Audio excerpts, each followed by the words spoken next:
Hey guys, welcome back to the studio for another lesson. This week, we're going to revisit some of Barry Harris's 6 diminished concepts. I'll be showing you how I've been practicing this material over the years to work on playing more interesting polyphonic motion in my comping. But you can also use these ideas in your improvised solos as well. Now this one's going to be pretty dense, so let's just jump right into it.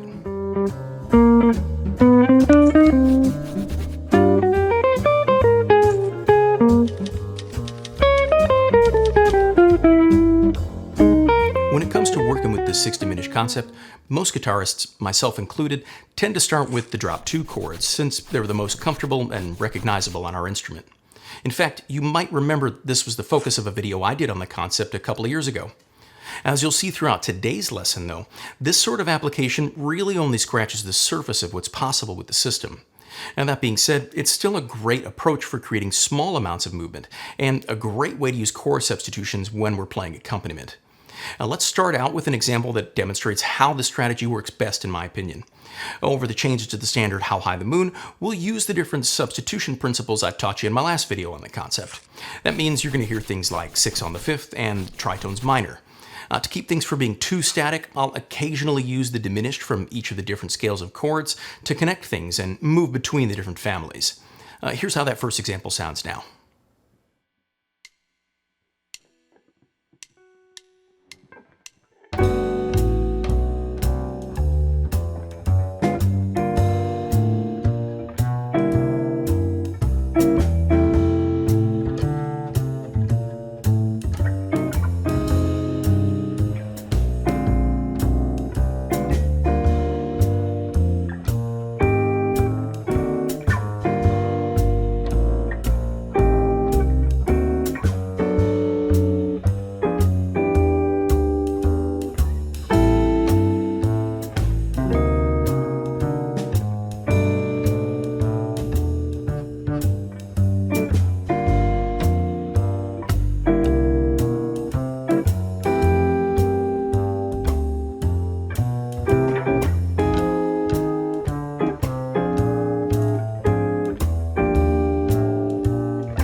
This approach is great and all, but it can be kind of clunky at times, especially at higher tempos.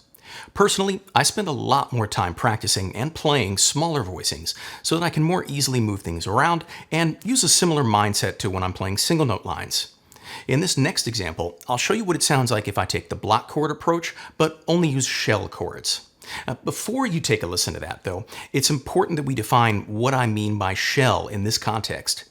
Typically in the jazz guitar world, when we say shell chord, we mean these kinds of voicings. But lately, I've taken to using a definition for that word cooked up by Thomas Echols from the Labyrinth of Limitations channel. And in this context, I find it much more versatile. See, he defines a shell chord like this. If we take a close position chord like C major 6 and play it as an arpeggio on 3 strings, we'll put 2 of the notes on the middle of those 3 strings. And from there, we'll then eliminate one of those 2 notes to get either a low or a high shell. So in this case, the low shell would be this, and the high shell would be this. Using this definition, let's take a listen to what our block chord approach sounds like through the changes to How High the Moon using only these types of shell chords.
This is already starting to sound a lot more interesting than the previous example.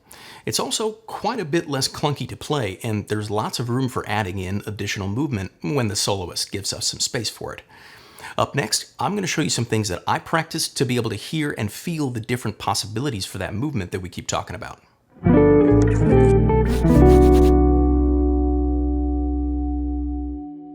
A lot of times when folks talk about the 6 diminished concept, it's brought up in terms of the substitution principles that we can apply to typical lead sheet harmony. Now, this is great because it's pretty easy to understand since we're used to doing that sort of thing anyway as guitarists. However, that's not really how the system actually functions when it comes to playing movement. In my view, if we want to use the system as Barry conceived it, we have to stop thinking about lead sheet chords altogether, and instead think about these scales of chords as carrying us from one place to the other. Now, to get started with this, we should practice the scales of chords in a variety of different ways. I think the first and arguably most important of those is to be super familiar with playing across the register using thirds. I also have a hunch that notable Barry Harris educators like Chris Parks from Things I Learned from Barry Harris, and once again Thomas Echols from the Labyrinth of Limitations might agree with me on this. These little shapes are super nimble on our instrument, and as I'll show you in a bit, you can use them to connect larger moves together to create some really nice sounds. Here's what it sounds like if we play through the entire G major 6 diminished scale as thirds all the way up and down the register of the guitar.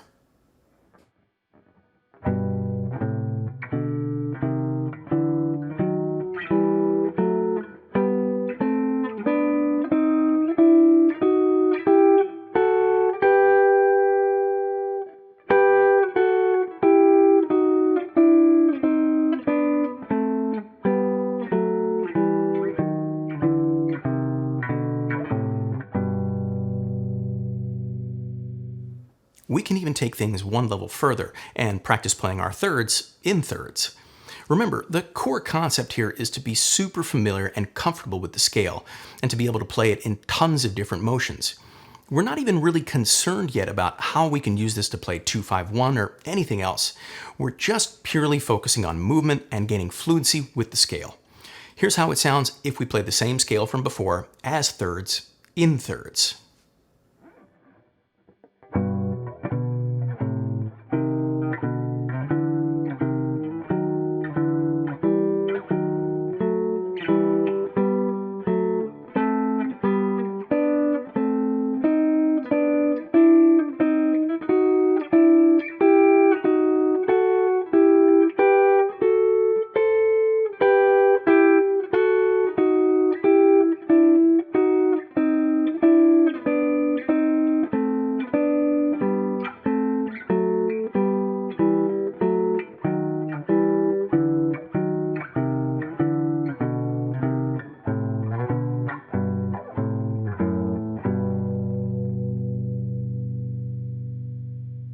This is a great start to working on things that can help us play and improvise interesting chord movements. In the PDF for today's lesson, I've also written these concepts out for you in sixths, as well as triads, and Thomas Echols' shell chord concept we discussed earlier. If you can really get those structures in your bones, you'll be ready to practice improvising all sorts of unique and interesting chordal movements using the system. Now, before we move on and get into more complex forms of movement, let's see how we can use thirds in parallel motion to connect the drop 2 chord shapes that we're already familiar with and create some really nice sounds. Here's a quick exercise in G major 6 diminished that illustrates what I mean by that. Check out how it sounds now.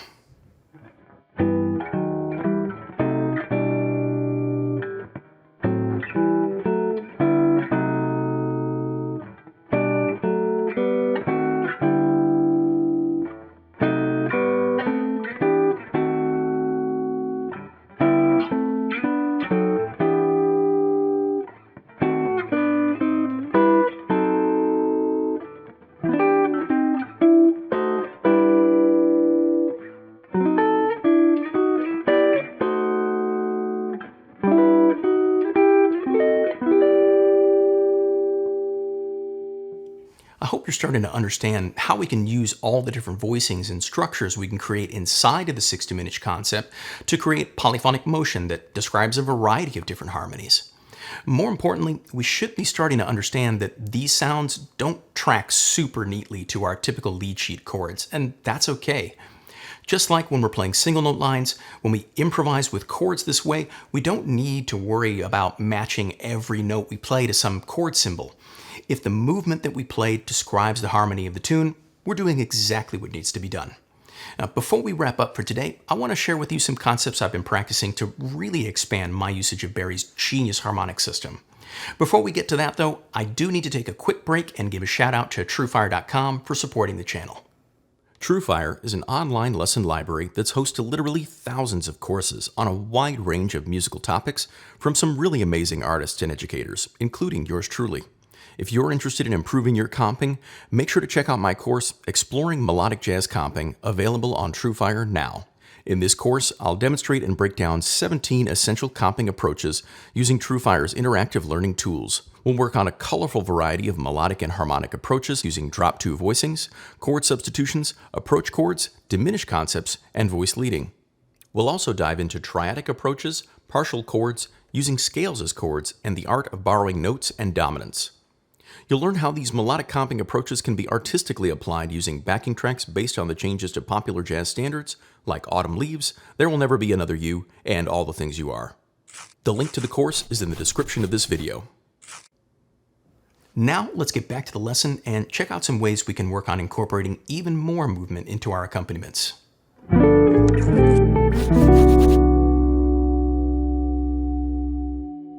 When we use the 6 diminished concept to practice improvising polyphonic motion, whether in the form of a chord melody interspersed into our improvised solos or as an accompaniment like we've been discussing today, the first form of motion we usually encounter is parallel. Now, that means all the voices are moving in the same direction, either up or down. Now, this can get us some fantastic results, as you've seen so far, but I think we can go further by first practicing our scale as just 2 voices moving in contrary motion. Here's how that sounds now.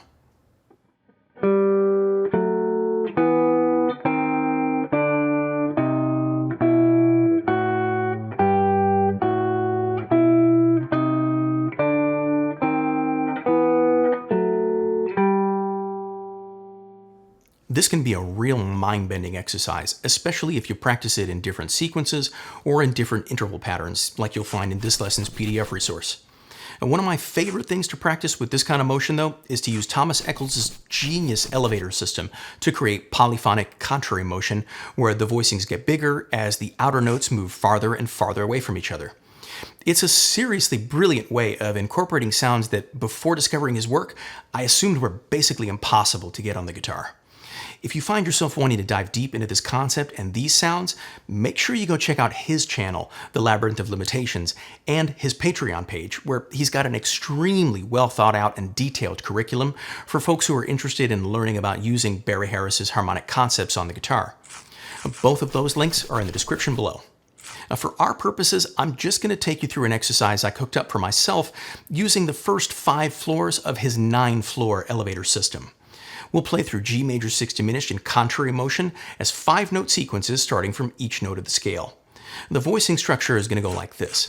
We'll start with 1 note, which we can think of as a unison, that moves out to a third, which expands to a triad, and then to a shell, and finally an octave chord, which is either a shell plus an octave or a triad plus an octave, if I understand Thomas's system correctly. Here's that exercise for you to take and to listen to now.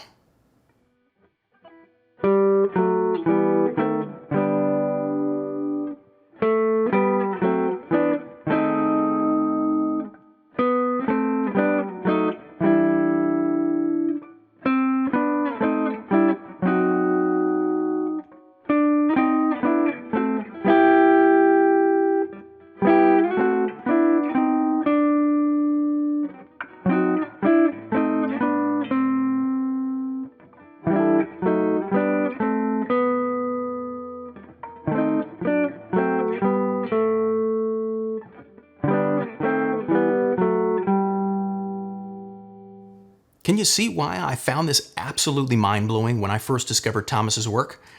I'd even go so far as to say that this application of Barry Harris's concepts for our instrument is a work of unparalleled genius. The possibilities when you really dig into the elevator are almost limitless. Now, our ability to play such thick sounds is of course limited by tempo, if only due to the mechanics of our instrument. But if you stick to the lower floors and get into borrowing, you'll find, as I have, that these sounds can be pretty nimble. As a capstone to today's lesson, I think we should check out a couple of examples of how this can sound in the context of some actual chord changes. Here's a quick example for a 2-5 in the key of F major.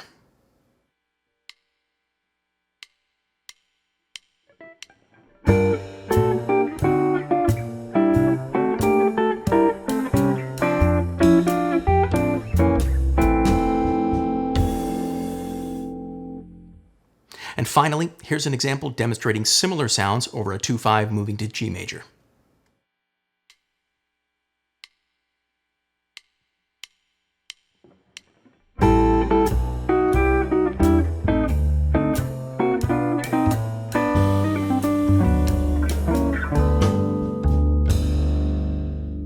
Thanks so much for sticking around all the way to the end of today's video. Let me know down in the comments what you guys thought of the lesson. Barry's concepts are super deep, and I still discover new sounds and movements every time I sit down and practice these things.